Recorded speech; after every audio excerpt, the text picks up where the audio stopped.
જેમાં અત્યાર સુધી આપણે બેંકનો ઉદ્ભવ કેવી રીતે થયો, બેંકનો અર્થ, વેપારી બેંકનો અર્થ અને તેના કાર્યો, અને હવે નવો પ્રશ્ન મધ્યસ્થ બેંકનો અર્થ આપી તેના કાર્યો વિગતે સમજાવો.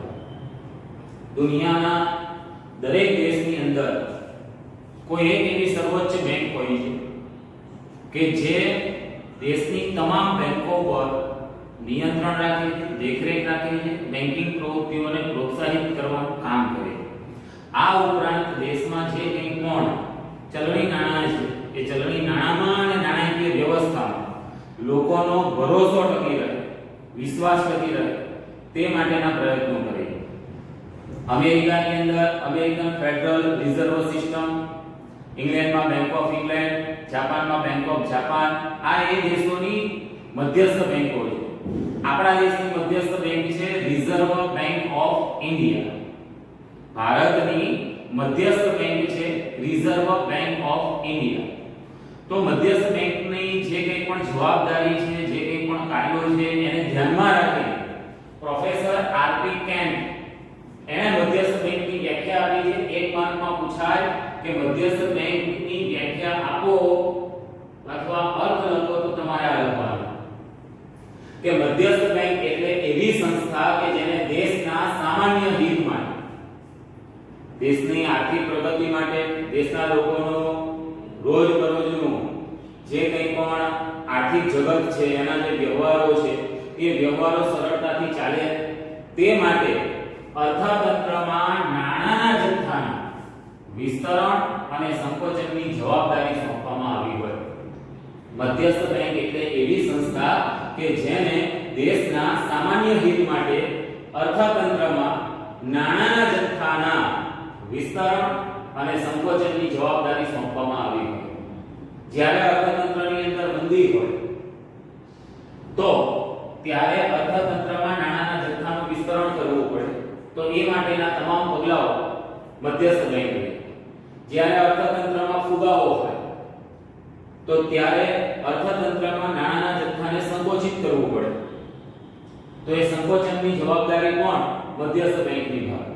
તો મધ્યસ્થ બેંક એટલે એવી સંસ્થા કે જેને દેશના સામાન્ય હિત માટે અર્થતંત્રમાં નાણાંના જથ્થાના વિસ્તરણ અને સંકોચનની જવાબદારી સોંપવામાં આવી હોય.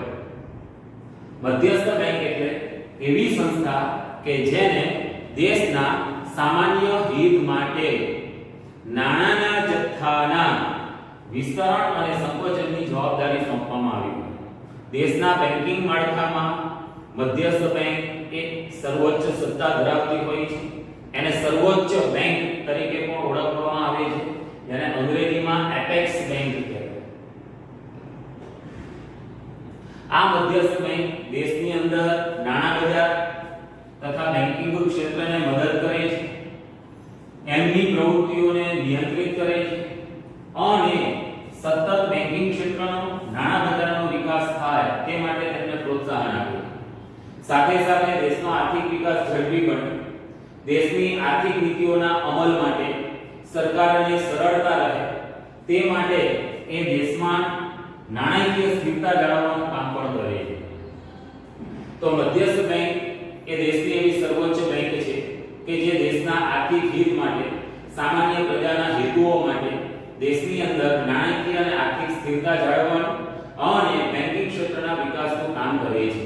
આપણા દેશમાં આ પ્રકારનું કામ કરતી બેંક કઈ? Reserve bank of India.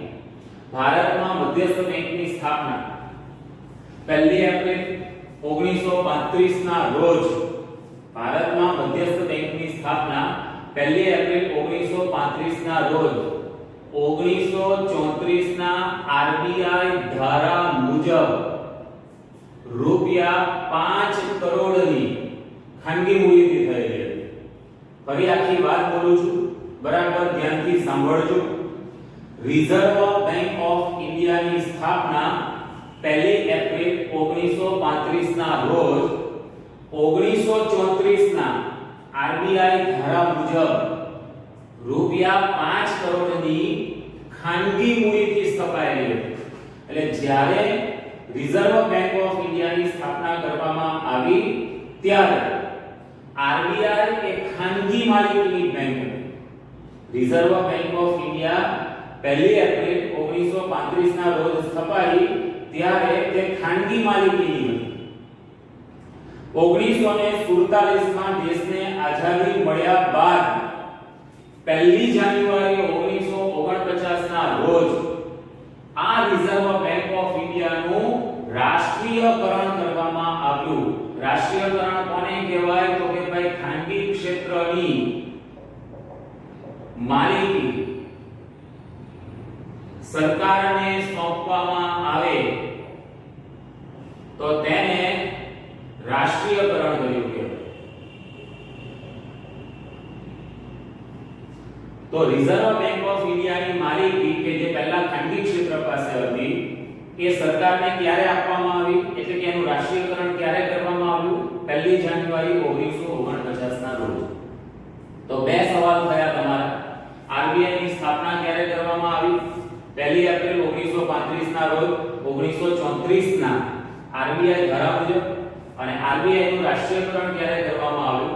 તો કે 1 જાન્યુઆરી 1949 ના રોજ રિઝર્વ બેંક ઓફ ઇન્ડિયાનું રાષ્ટ્રીયકરણ કરવામાં આવ્યું.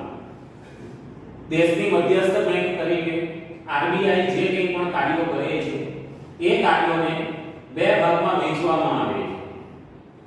નાણાકીય કાર્યો અને બિન નાણાકીય કાર્યો. રિઝર્વ બેંક ઓફ ઇન્ડિયાના કાર્યોને બે ભાગમાં વહેંચવામાં આવે છે. નાણાકીય કાર્યો અને બિન નાણાકીય કાર્યો. આરબીઆઈ ના નાણાકીય કાર્યોમાં ચલણ બહાર પાડવાનું કાર્ય, સરકારની બેંક તરીકેનું કાર્ય, બેંકોની બેંક અને અંતિમ સહાયક તરીકેનું કાર્ય, શાખ નિયમનનું કાર્ય, વિદેશી હુંડિયામણની જાળવણીનું કાર્ય. આ પાંચ એ આરબીઆઈ ના નાણાકીય કાર્યો છે. માત્ર આરબીઆઈ ના નાણાકીય કાર્યો તમને 3 માર્કમાં પૂછાય. તો આ બધા કાર્યોની તમારે સમજૂતી આપવાની છે. આપણા દેશમાં 2 રૂપિયા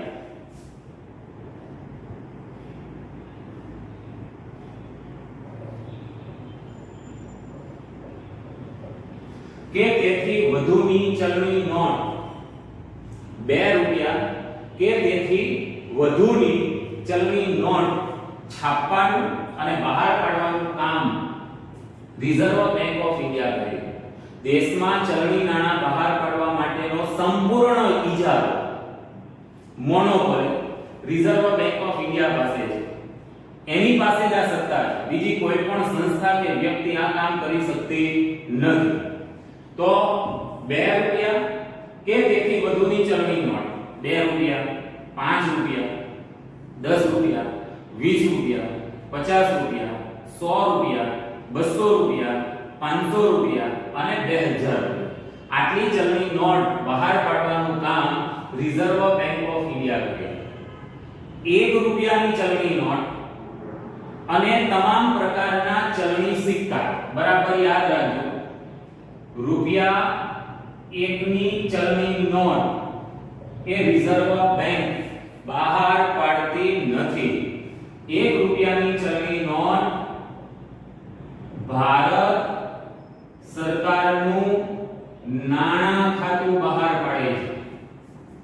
જો તમારી પાસે અગાઉના ચલણી સિક્કાઓ કે ચલણી નોટોનું કલેક્શન હોય, ઘણાને સંગ્રહ કરવાની ટેવ હોય, બરાબર, તો જો તમારી પાસે 1 રૂપિયાની જૂની ચલણી નોટ પડી હોય, નવી તો ગવર્નમેન્ટ બહાર પાડતી જ નથી, 1995 થી બંધ છે. જો તમારી પાસે 1 રૂપિયાની ચલણી નોટ જૂની પડી હોય તો જોજો એમાં રિઝર્વ બેંક ઓફ ઇન્ડિયા લખેલું નથી આવતું. એમાં ભારત સરકાર લખેલું આવે છે. બરાબર, કેમ? તો કે 1 રૂપિયાની ચલણી નોટ અને તમામ પ્રકારના ચલણી સિક્કા એ રિઝર્વ બેંક ઓફ ઇન્ડિયા બહાર પાડતી નથી. એ કોણ બહાર પાડે? ભારત સરકારનું નાણાં ખાતું. તો બરાબર યાદ રાખવાનું છે. 2 રૂપિયા કે તેથી વધુની ચલણી note reserve bank of India બહાર પાડે છે. આપણા દેશમાં 1 રૂપિયાની ચલણી નોટ અને તમામ પ્રકારના ચલણી સિક્કા,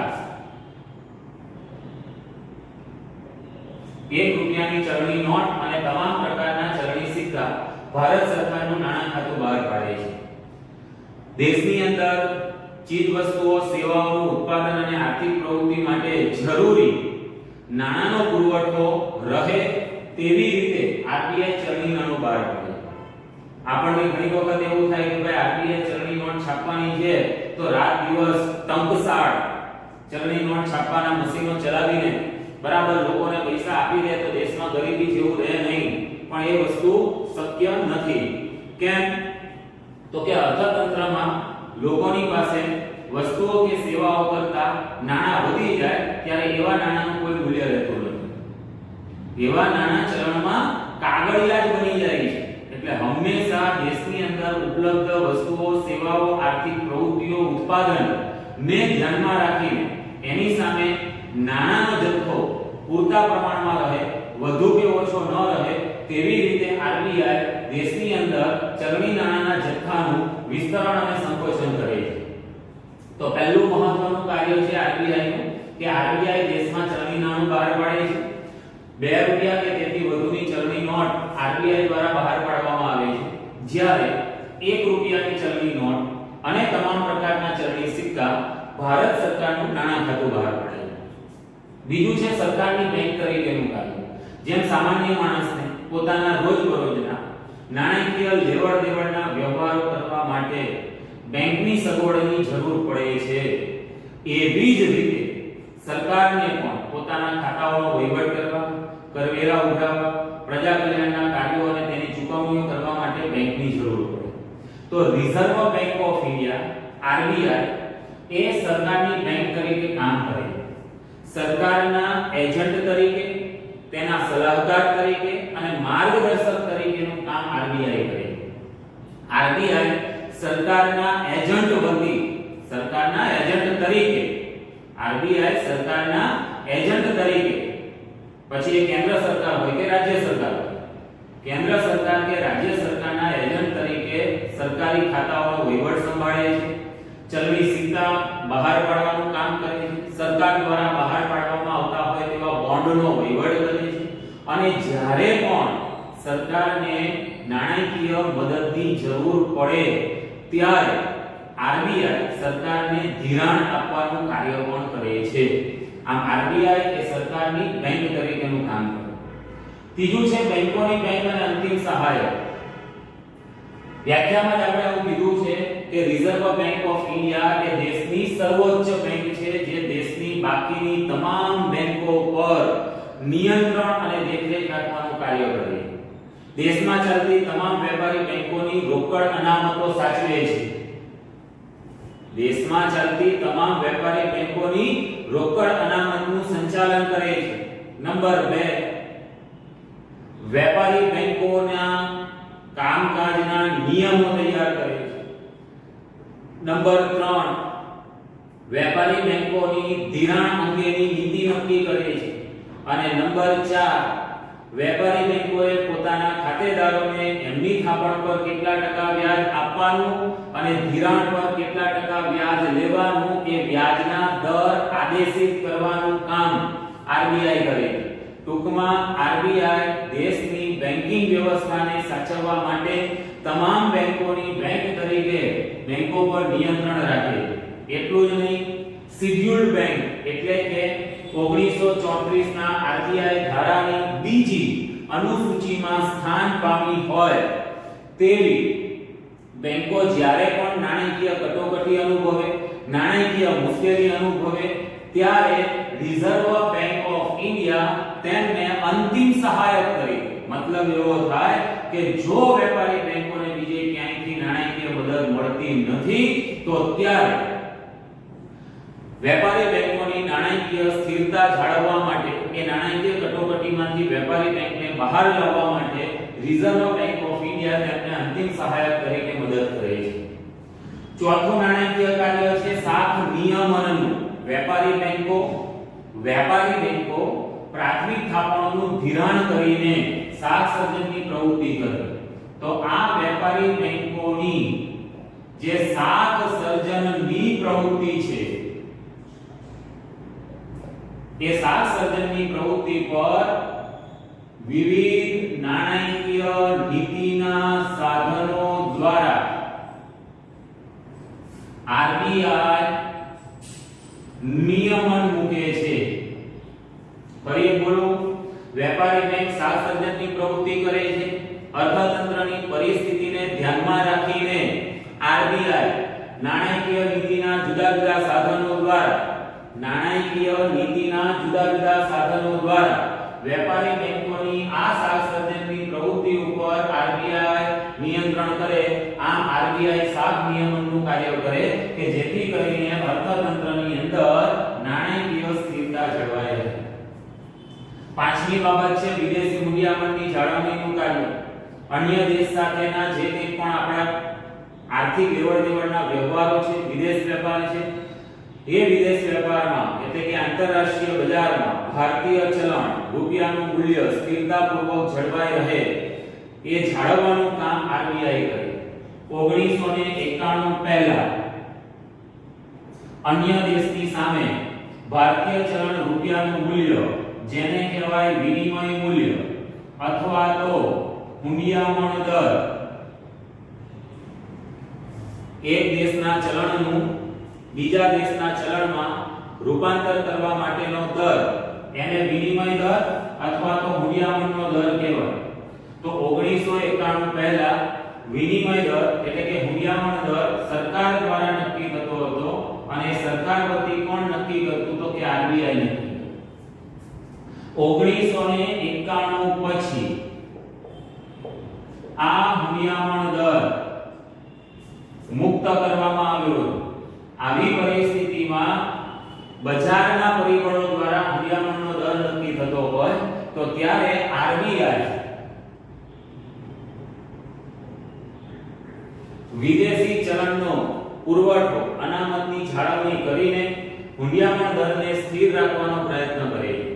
આ માટે આપણા દેશમાંથી વિદેશોમાં જતા હુંડિયામણના દર ઉપર તેમજ વિદેશમાંથી ભારતમાં આવતા હુંડિયામણના દર ઉપર નિયંત્રણ રાખી વિદેશી હુંડિયામણની જાળવણીનું કામ આરબીઆઈ કરે. તો આરબીઆઈના આ પાંચ નાણાકીય કાર્યો છે: ચલણ બહાર પાડવાનું કાર્ય, સરકારની બેંક તરીકેનું કાર્ય, બેંકોની બેંક અને અંતિમ સહાયક તરીકેનું કાર્ય, શાક નિયમનનું કાર્ય અને વિદેશી હુંડિયામણની જાળવણીનું કાર્ય. ખાસ યાદ રાખવાનું છે, ભારતમાં 1 રૂપિયાની ચલણી નોટ કોના દ્વારા બહાર પાડવામાં આવે છે? તો 1 રૂપિયાની ચલણી નોટ ભારત સરકારનો નાણાં ખાતું બહાર પાડે છે. આરબીઆઈ 2 રૂપિયા કે તેથી વધુની ચલણી નોટો બહાર પાડે. આ એક માર્ક માટે ખાસ યાદ રાખજો. આખા પ્રશ્નની અંદર આરબીઆઈ નો અર્થ, આરબીઆઈ ની સ્થાપના ક્યારે કરવામાં આવી, આરબીઆઈ નું રાષ્ટ્રીયકરણ ક્યારે કરવામાં આવ્યું, બરાબર, 1 રૂપિયાની ચલણી નોટ કોના દ્વારા બહાર પાડવામાં આવે છે, આ બધી બાબતો તમારે વ્યવસ્થિત યાદ રાખવાની છે. અને આખો જવાબ તમારો એટલે કે આરબીઆઈ ના નાણાકીય કાર્યો 3 માર્ક્સમાં તમને પૂછાય છે. તો બરાબર સાંભળવાનો છે, વિડિયો સમજવાનો છે અને ત્યાર પછી તમે તમારી ટેક્સ્ટબુક કે તમને અહીંથી મોકલવામાં આવેલા પેમ્પલેટમાંથી આ જવાબ બરાબર તૈયાર કરી નાખજો. જય સ્વામિનારાયણ.